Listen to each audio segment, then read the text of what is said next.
Welcome to another episode of Doomsday T on DC. And I've been real busy this week and just now getting this put out. But first things first, like we've basically started with for probably a month or more now, start out with Joker news. It's at 984 million. Looks like it's going to cross over the billion mark by the next weekend. It is the most profitable comic book movie that has ever been made. Do I need to repeat that? Joker is the most profitable comic book movie that has been made. It only costed Warner Brothers and Phillips $50 million to make this movie. So your profit ratio, whatever it is, pretty high on this one, man. Once again, I've said it over and over, DC is just real quietly hitting grand slams. I mean, just hitting grand slams, man, one after another. So, proud of that Joker movie. Like I told y'all, I think last week or before, I got to watch it one more time. I watched it on Halloween. And, man, what a great movie. I mean, there you go. I mean, it's going to make $1 billion. So, that's all you need to know about it, right? There's once again, there is Snyder Cut news. And I love it when there's Snyder Cut news. And they're just releasing more pictures. Zach released a picture of Iris and Barry. And he was like, what a cute couple. Put it out. I mean, we're missing so much. Missing so much Cyborg. Basically, we're missing Cyborg's origin story. And I think we're missing Flash's origin story. Another thing, I don't know if Momoa, if maybe Zach put it all out there, I don't know. I know Momoa retweeted a picture of Aquaman basically stabbing through the back of Steppenwolf, coming through his sternum. And then the next picture, I think, was Superman lasering Steppenwolf again and then giving him one more good super punch. Then Wonder Woman comes off, jumps, slices his head off, and Zach's like, your God people, like Aquaman, like I said, stabbing him. You got Superman getting a super punch in, and then of course Wonder Woman cutting his head off. Zach, in his world, he does not mind to kill when killing it, there's no other option than that. And that's fine. It's his world. It's his world. He's playing with these toys in his world. And he did a great job. Everybody was way too hard on him. I know it's hard for everybody to get over the fact that it is the filmmaker's world. And hopefully they really try to stay as close to source and canon materials as much as they can. And I feel like Zach gave us that. He even did source material with video games, the way everything looked. Different stories along the way, man. He mixed in. I know sometimes it felt like he was cramming, 10 pounds of crap in a 5-pound bag, but so what, man? Those movies are wonderful. And what DC does have out there is top notch. I don't care what anybody says. Man, I've watched those movies enough to know they are top-notch movies, and I would love to get the Snyder Cut, get Martian Manhunter, get the Atom, get people we missed and we could have got, we didn't get, even getting the Sod, man, getting Darkseid, Granny Goodness,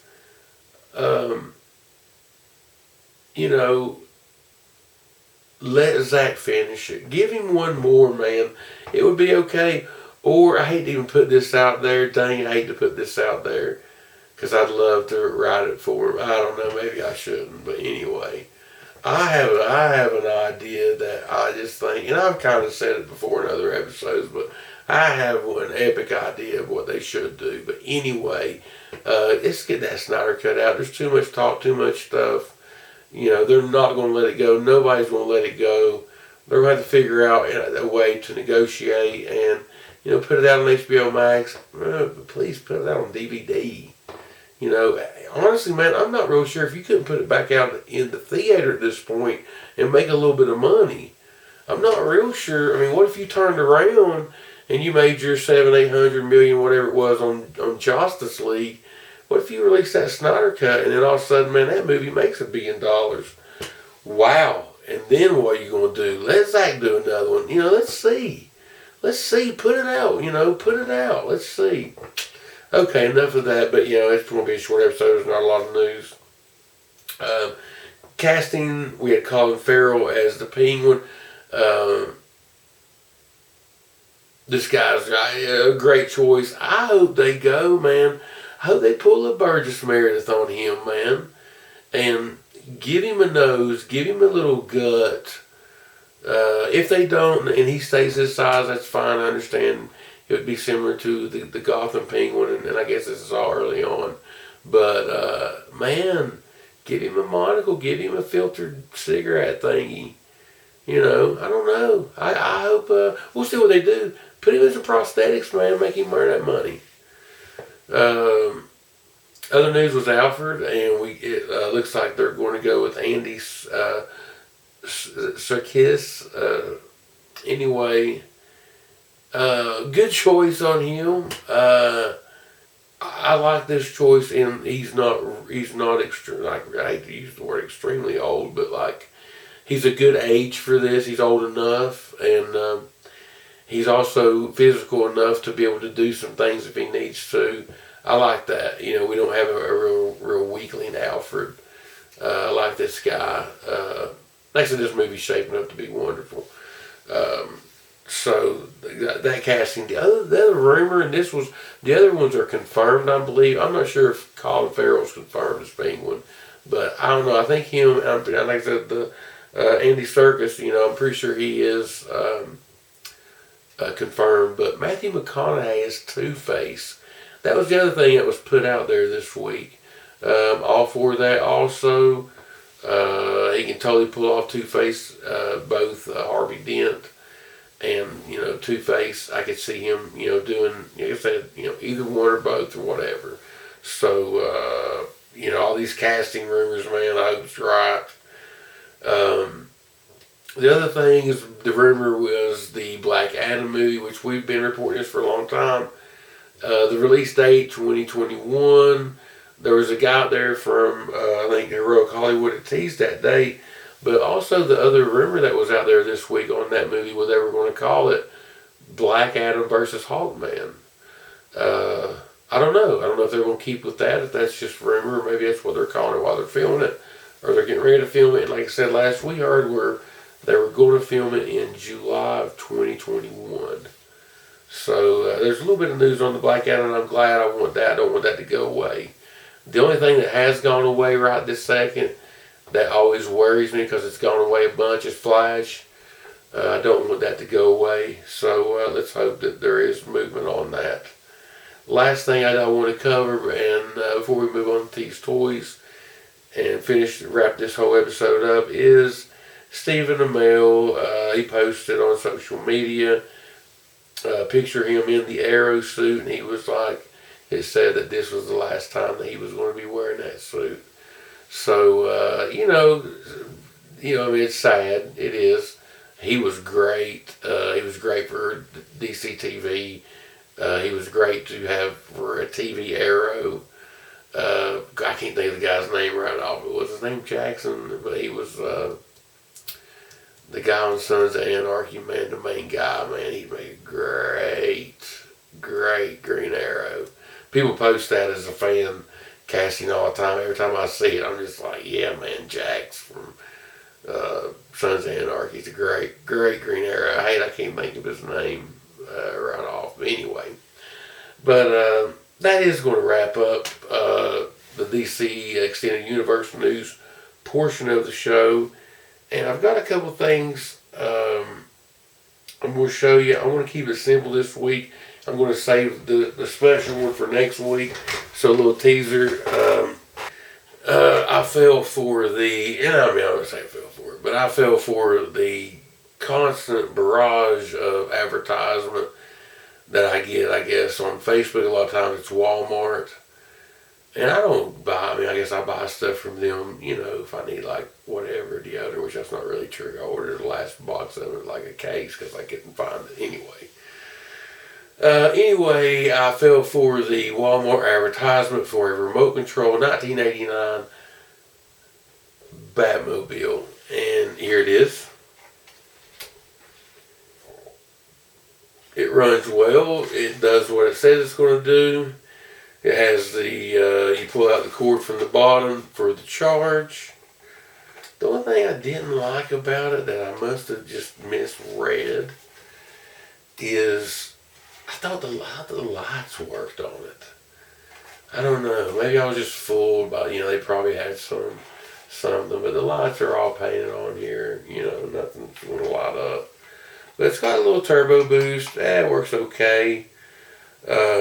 Just a regular plastic controller. It's cheap. But it was only like $20. So, what do you expect? It wasn't $30-$40. It wasn't inexpensive, remote control car. Next thing you're getting an 89 Batmobile. It's definitely plasticky. Very basic build, very basic, car. But, I guess it's the 118. Like I said, it's big, and like I said, it runs good. For $20, can you really go wrong with a 80? Especially if you love this movie, love this Batmobile. Which my favorite, of course, is the '66 Batmobile. But this Batmobile has always it had to grow on me, like that movie had to grow on me, or I had to see it a second time that year in 1989. But I've grown, of course, to love this Batmobile, and pretty neat for $20, man. You get a remote control Batmobile. I'm not really complaining. So pretty cool.